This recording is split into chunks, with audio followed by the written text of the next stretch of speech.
Today on Ravings from the Lucid Fringe, Episode 13.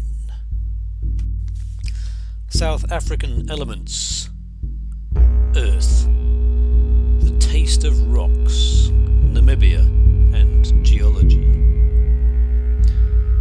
For me, the cycle of the four elements is an essential part of my practice of being in the world. It's the guide that old cultures worldwide have used to help us find our place in the dance of life. So now I reach somewhat back into my own ancient history, decades ago, an idea which the rocks would chuckle at. For them, a mere twinkle of time has passed since then. Scratched into the rocks at Tweefelsfontein, ancestors drew giraffes and penguins. Far from the coast, they came to the sacred rocks and honoured what they knew. We had seen penguins recently on an Atlantic coast that some would have described as barren, but we saw African penguins in the icy water and evocative grey rocks. Up close, shaven of the normal busyness of vegetation, on the edge of the Namib desert at Luderitz, the Germans' colonial landing point. Ludicrous, as it's sometimes affectionately referred to, a Bavarian village in a moon landscape with chapels sticking out. It was the dawn of a new millennium, and my then partner and I had spent it in another remarkable place a few kilometres inland, Kolmanskop. For her it was a reminder of a childhood trip with a geologist father. For me, I was beginning to really feel the mineral kingdom for the first time. Still a deep mystery to me today. Around Kolmanskop it looked much more like the desert of the movies, great golden sand dunes, who had moved in on that crusty determination of the first German settlers.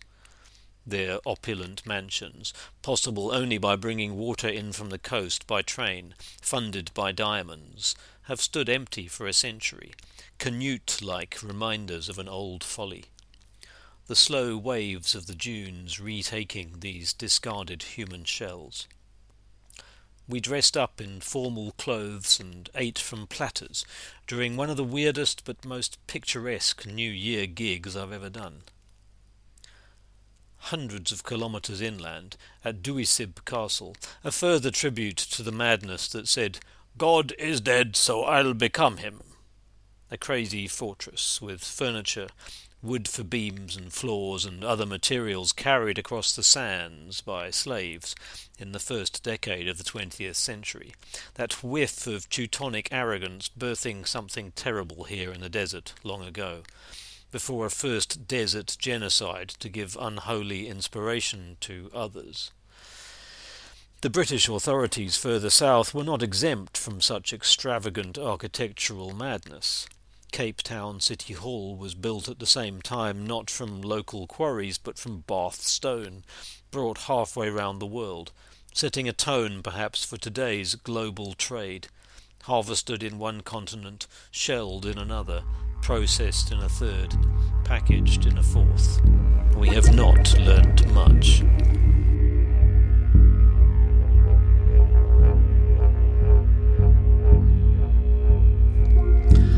Of course, today the post-colonial government of Namibia is doing its best to extract maximum reparation tribute from contrite modern Germans for those desert atrocities on the ancestors.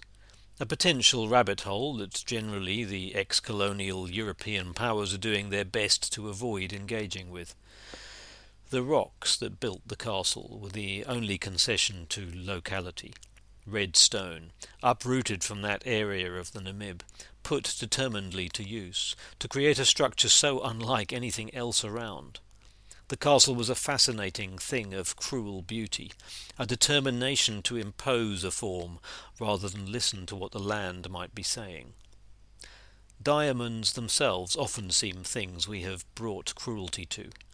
The brilliantly tight carbon crystal forms that solidified out from Earth's more liquid processes into kimberlite volcanic pipes, and in some fiercely guarded territories, such as the Sperrgebiet north of Arrangement, abundant from the riverbed and the ocean to a degree that could crash economies if released naively, just as Mansa Musa managed to do with gold in medieval West Africa. In a different time and place, where copper was revered and gold was relatively plentiful, worth as much as truly essential salt to the desert locals, but when carried towards Mecca and gifted generously, it showed up dramatically the imprecision in the financial system. These days we can also, of course, absurdly compress peanut butter or some other carbon form of choice until it gets squeezed as hard as real gem diamonds, but perhaps struggles to achieve the same level of poetry. When in recent years I took trips on the Orange River myself, the kind of gems we had most fun with were fluorite, cracking on the evening fire and giving a miniature display of green sparks. Back on that millennial trip, we saw great dune pyramids of salt north of Swakopmund, further up the Namibian coast, emerging from great pink pans taking tasty minerals from the ocean. There the daily morning ocean mists roll in to water the welwitschias, the giant squid 1,000-year-old desert plants, but it never rains. And nearby, another modern touchstone. Uranium is yanked from the earth, and Africa's strip mining has nowhere to be hidden, often under pretty ruthless Australian ownership, the same guys who produce lots of those prosaic factory diamonds. If the salt was pretending to be a different kind of treasure pile, inland the desert mountains rose with yellow snow on their slopes. These last weeks Table Mountain has an unexpected new sand scratch itself after the recent torrents pulled down slides of yellowish soil.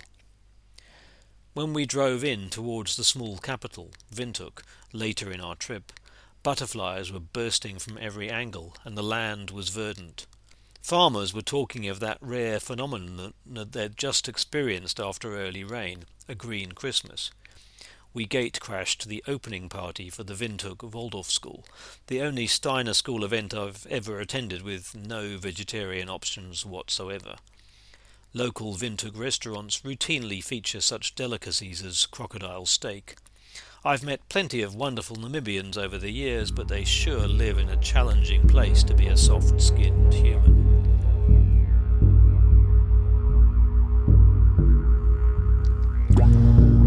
Hawkers on the desert dirt roads in northern Damaraland sold agates and other beauties, a crystal harvest that seemed to erupt from the ground, unsullied by the kind of deep mining equipment that surround Johannesburg with its characteristic old dumps, man-made hills climbed by unwary adventurers or converted into suburbs.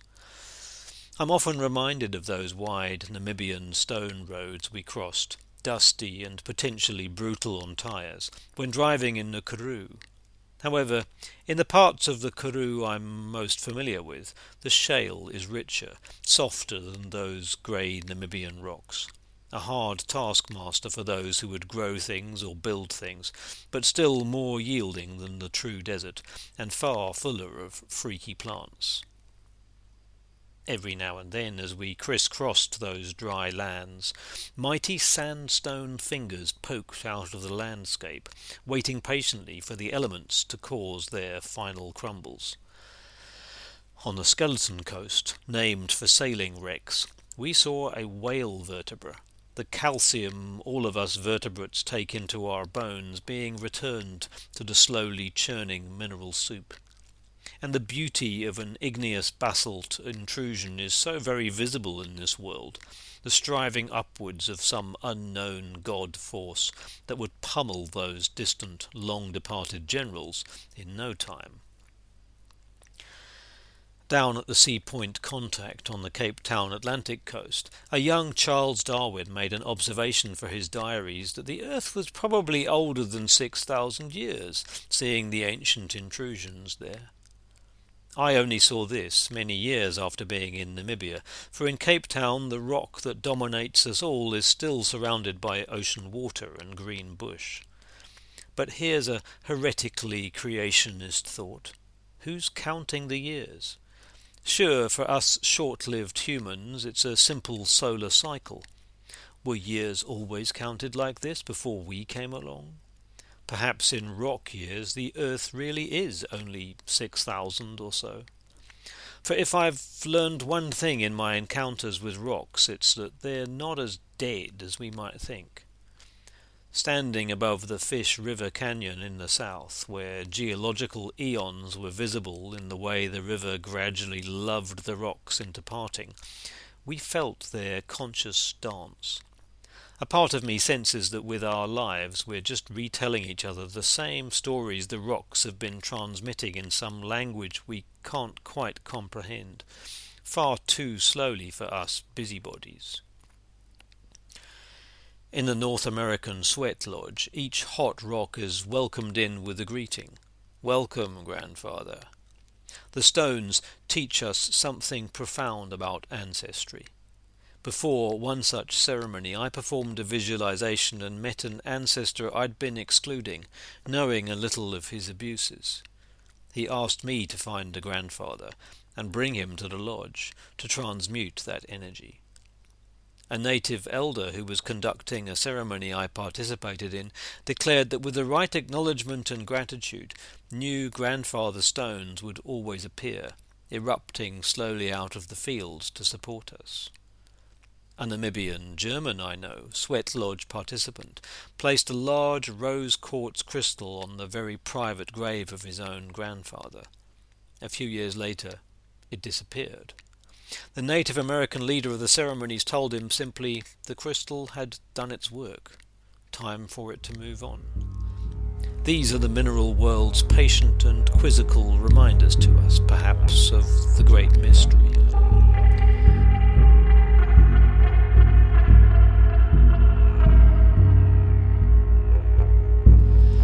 Quartz is seen in local spiritual traditions and elsewhere as a transmitter, a giver of deeper sight, a clean connector and tuner, worn on ceremonial items, marking out ceremonial spaces.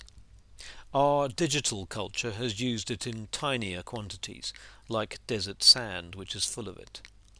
In some of my favourite Karoo landscapes there are white quartz crystals everywhere. It's like Hansel's pebbles, suggesting roots and markers to us. And then there's granite, full of that quartz stuff. The massive boulders at Spitzkoppe stand out, one more Namibian place to witness the heavens while sleeping out far from the city lights. They also stand out closer to home, at Paarl Rock, the glinting pearl on the hillside, so much more impressive than the slightly bizarre apartheid-era concrete monument on the same hill commemorating the Afrikaans language. And then there's the granite on the False Bay coast, close to some better-known penguins. In the heart of the Namib there is a space that spits magic, where the morning colours are as vibrant as the most unreal Disney cartoon, the red sands of the dunes hinting at iron, the ghostly flay filling occasionally to give a weird burst of busier life. Sossus Flay in the early morning was the only place in Namibia our VW Beetle couldn't get to, and we had to hitchhike the last few kilometres in a 4x4 and get out again before the January heat overwhelmed us. Everything about the desert speaks of a resonance with those vast night skies, impossible distances between signs of human life. A nowhere petrol pump on a Sunday, the Christian owners reluctantly making a sale to us. Elsewhere, Kaffir and Kuchen and air conditioning making for a moment like a tiny version of the unreality that is desert-born Dubai. Do we participate? Remembering that the Bushmen made their way through such places, looking simply for the tasteless, to us sugar junkies, melons that might be a lifesaver. Tracking every spoor, every vegetation signpost, absorbing and observing the land, the rocks, the way home. 20 years ago, I still bought the cake. I imagine other desert dwellers have this sense of geology writ large. In Windhoek, where I flew up to play with the gallantly enthusiastic, if very occasional, National Symphony Orchestra, one member of the woodwind section was the only home birth midwife in the country. Even so, women usually had to travel across country to prepare in her special birthing parlour. No way would she reach them in time otherwise. It felt surreal to watch an American president launching another war in another desert on CNN everywhere at that time in the tiny capital. We met a great jazz drummer from the township named Siegfried. It's curious which relics of imposed cultures stuck in a place old South Africans used to call Southwest, the largely empty colony of a colony. Except it's not empty. It's very, very full of rocks, and less full of concrete. New to the Cape, back in the 90s, I was greeted at the top of my first hike up Table Mountain by a beach. Sand on top, because the faces of the Cape Fold Mountains are sandstone, because once they were the seabed, apparently. The continents broke gradually apart, and will push gradually together again, as the earth takes a breath many eons long. It's said that zero was discovered first by Indian mathematicians, who gave us the decimal system, and first built with it at Lothal, their ancient harbour. Zero allowed them to extend our minds into the vast numbers of geology, adding zeros to years, so that the length of the Creator's breath could be pictured. Perhaps 6,000 or so years felt like what was manageable if you had no zero. Meanwhile, in Africa, that foreign attempt to outlast the centuries was a foolish endeavour. Conventional wisdom has it that Great Zimbabwe is a sign of African ability to create grand structures like other cultures. Racist Rhodesian scholars tried to claim it was made under white influence, and progressives everywhere mocked them. Zulu Sangoma, Credo Mutwa, in his classic Indaba My Children, turned things on their head. Africans must have built such structures under foreign influence because no true African would be so stupid. He even pointed the finger at a white character in a Namibian rock painting. Whatever the truth, Mutwa was certainly an expert spinner of stories. The basic point is worth making. Our lives are so ephemeral. Why waste energy trying to outlast the rocks? Perhaps you'd end up with an awe-inspiring Pharaoh's pyramid, or a Duisib castle, and perhaps oppression and insane coercion mixed with colossally foolish extravagance would get you there, and the mineral kingdom will always acquiesce. Or perhaps you could just admire the formations the earth has given us already. Find your footsteps to a sacred place marked out by the passing seasons of the sun. Places that Dean Leprini has found all over the Cape Peninsula. Who knows if they were altered by humans, or provided by gods, or only noticed now? All those anthropomorphic images which the rocks came up with probably before there were any anthros to imitate. But maybe, like I say, they just gave us a template. The one thing I know is, when we return to the rocks with reverence, we return to a little more of the truth of our story.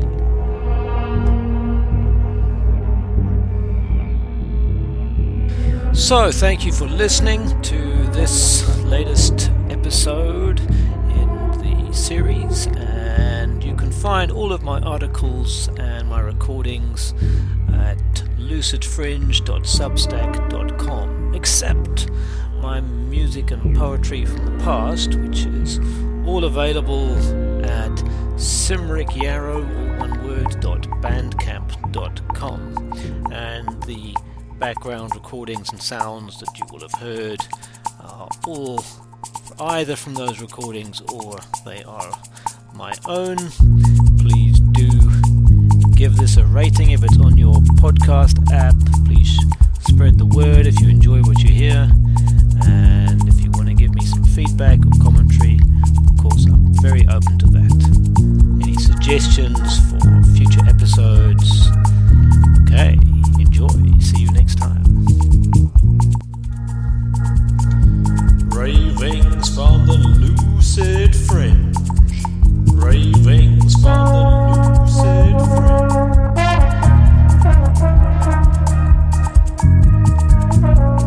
Musings from an unpasteurized life.